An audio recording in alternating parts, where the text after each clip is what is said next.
To the lecture number 16, that is logging framework in Selenium WebDriver in Java. In this lecture you will learn why the logging is required and what is log4j and how you can configure the log4j and how you can set up this log4j in your Selenium project.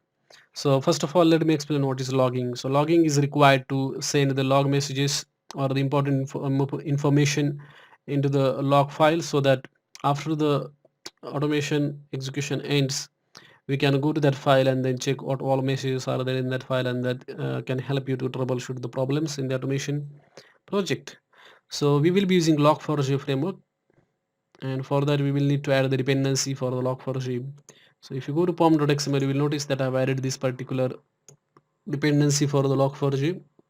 Version is 1.2.17. After that, what you have to do is go to this resources, test resources, and create this file called as log4j.properties. And this is the configuration for our framework, log4j framework. This is actually the level of your logging, and these are the levels you can choose from, that is off, fatal, error, warn, info, debug, and trace.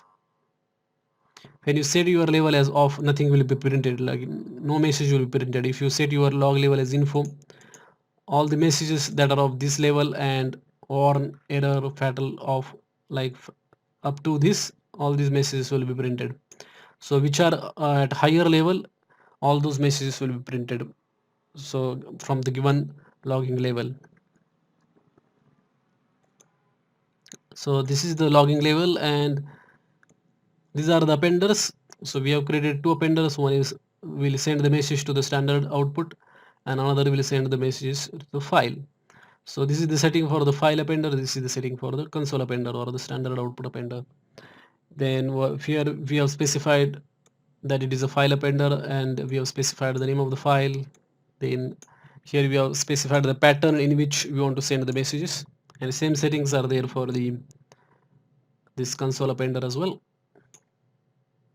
So you can notice that over here the target is given as system.out, and for the file appender we have given this file value. So what it will do is it will send the messages to this file, and in this appender is going to send the messages to the console. So that is the setting regarding the log4j. And to send the actual messages, go to any test class and then create the logger instance like this.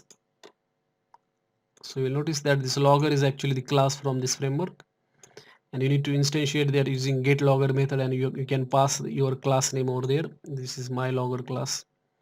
And to actually send the message, you can use this particular object logger, and there are lots of methods like fatal, error, warn, info, debug, trace, etc.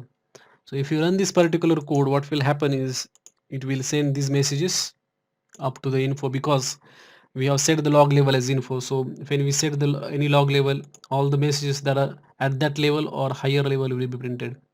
As you can see, it has printed these 4 messages, and these remaining 2 messages have not been printed because the log level is info. If you want all these messages to be printed, you can set the log level as trace. If you want to turn off the logging, you can use the log level as off. So let us start with the set the level as off, and then see if it prints the logs.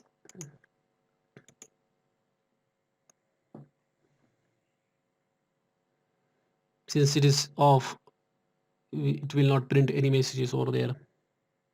So that is the beauty of the logger framework.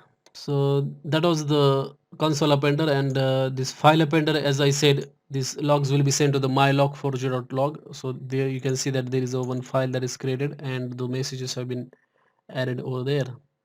So it is just appending, it isn't overwriting that particular file. So that is how you can set up the log4j framework in your Selenium project.